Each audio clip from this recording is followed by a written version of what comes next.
Welcome back to Q Dads, guys, and yes, it's me, Ben. And today we're diving into Foundation episode 4, which was a huge step up from last week. Now, this episode weaves a central theme throughout: regret. Now, from Demerzel's major reveal about the Starbridge to the inner conflicts that are plaguing the Cleons, and even Gaal's own emotional turmoil as well, regret for me touches every character in this episode. So obviously we'll explore more on that in a moment, but first don't forget to hit that subscribe button, as you're always then up to date with our Foundation coverage. And of course that is from a TV show perspective only, no book spoilers here. But with that being said, book readers, if you do, feel free to speculate with us in the comments, especially if you've noticed something different in this episode that played out differently compared to the source material.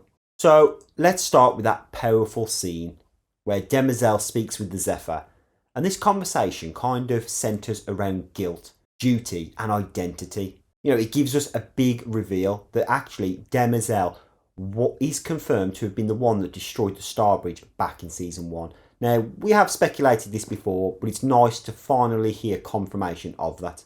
But of course, that moment has now rippled into the paradox that she always speaks about.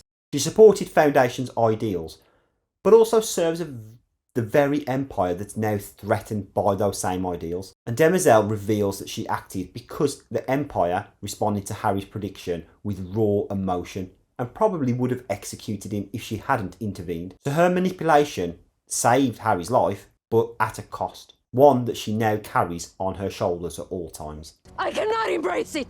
You're mistaking me for a human! I am not! I'm sorry. This forces Demerzel to break down, visibly torn by her programmed loyalty and her own emotional evolution. So she dismisses the Zephyr's theory about robotic reincarnation. You know, a soul reborn through obedience and sacrifice. And showing us her face in a very rare emotional outburst. And this for me, as she kind of unzips her own skin, was a very powerful scene. And of course, as Gaal narrates, we then see this regret echoed in every storyline. So jumping ahead just for a second, we also do see Dusk, who ultimately reflects on his failure to share the truth about the Prime Radiant with his lover, which is the Ambassador. So again, he's regretting what he should have done probably in his earlier days as Day. And of course, speaking of Day, he may soon regret his decision to remove his nanites and ultimately visit Mysogen. You know, it happens sometimes, I understand. I can give you a minute. As his calculated risks will probably begin to catch up with him. Now, Dawn also may regret as well abandoning Trantor and possibly destabilising the dynasty, forcing Demerzel to prepare new Cleons. Well, at this point, she may as well just decant another 3, although I probably don't think she will. And even Gaal in this episode, in a heated exchange with Pritchard, is clearly shaken by her emotional connection to him, a vulnerability that has now put her in the mule's sights. So, regret again in this episode, it's not just the main theme, it's almost a warning about consequences of choice. So whether they're running from emotion with Day, logic with Gaal, or even something else, they all have a consequence, something that they all may regret. So jumping back into the episode here, we get confirmation that Pritchard was in fact Gaal's love interest. But more intriguingly, he's not just a rogue mentalic as we thought. He's been quietly growing under Gaal's influence and has now emerged as a bit of a key player, to be honest, against this struggle with the mule. And this was a bit of a twist that I didn't see coming and adds, for me, a bit of depth to this character. Now, what I did find interesting here is how the mule discovers Gaal. We assumed that he reached out and felt her, or had been told about her. But to have just scraped the info from Pritchard is an amazing twist. This in itself is a weird self-fulfilling prophecy or paradox. As if Gaal had not seen the mule in a vision, she would never have sent Pritchard out there, and then thus the mule would then not have known about her, if that all makes sense. So, could the glitch in the Radiant actually be Gaal's fault? Harry did say that his predictions have placed Gaal dead, and the fact that she is now an anomaly. So I do think that Gaal is actually the glitch in the maths, and not the mule. As maybe in the original predictions, the mule would have been taken out by blowing up a planet, black hole bomb that we saw about in the last episode. Now he knows about other mentalics and he's on a mission to find them and possibly rule the second foundation, boosting his powers. So especially as this was hinted at in this episode, and like we saw previously with the Balladeer, boosting his powers. But of course, let us know your thoughts on that. Now, back to New Terminus, the countdown to the second Seldon crisis is only 75 hours remaining. We learn more about the conversation between Harry and the group, including a reveal that Demerzel had the Radiant. And actually, when this scene later on with Demerzel, her expression almost gives away a thought that she didn't expect Harry to tell anyone else about this. And that was brilliant to see. So she was shocked that someone else had found out about it. But of course, let's talk about Day. So initially written off as a bit of a reckless and impulsive, gambling, indulging and rebelling empire, it turns out that he's actually playing a long con. So we're taken back to a conversation with Cleon the First, or more accurately, a memory of him from when he was in his Day years.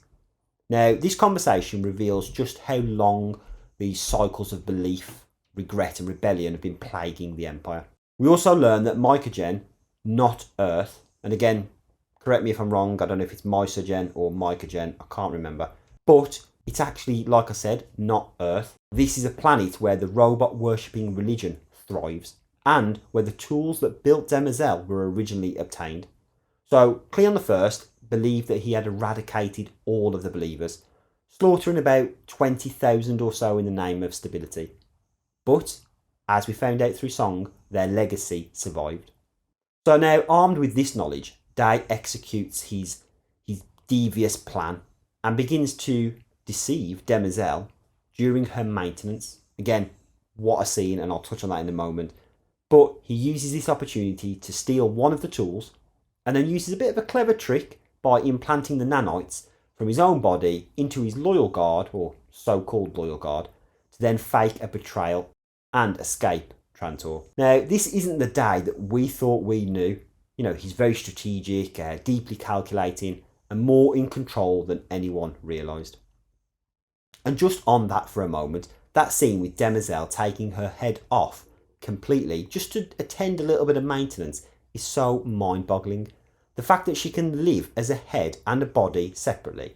And to what extent does she cease becoming a robot?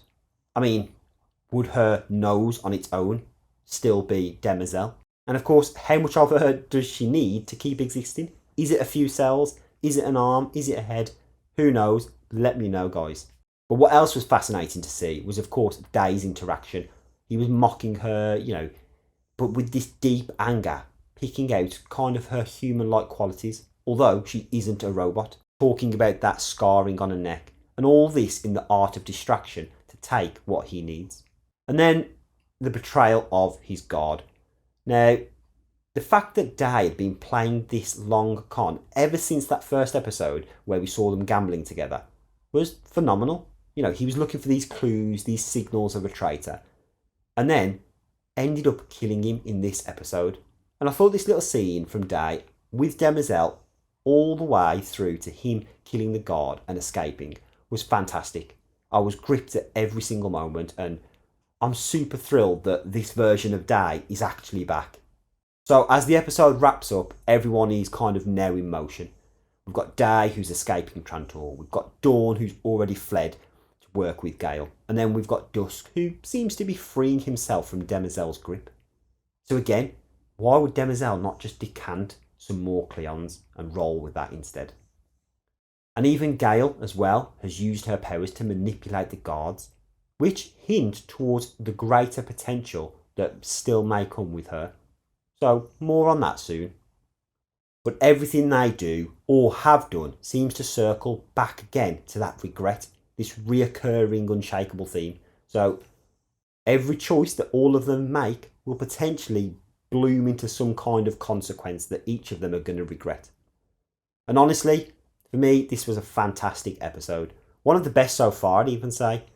The character depth, especially for Demerzel and Day, was incredible. Visuals, yeah, that was stunning too. And the way the show is finally kind of bringing some of these emotional arcs into play is also pretty good too. Now, I just want to add here about the Cleonic dynasty. Has it basically already ended?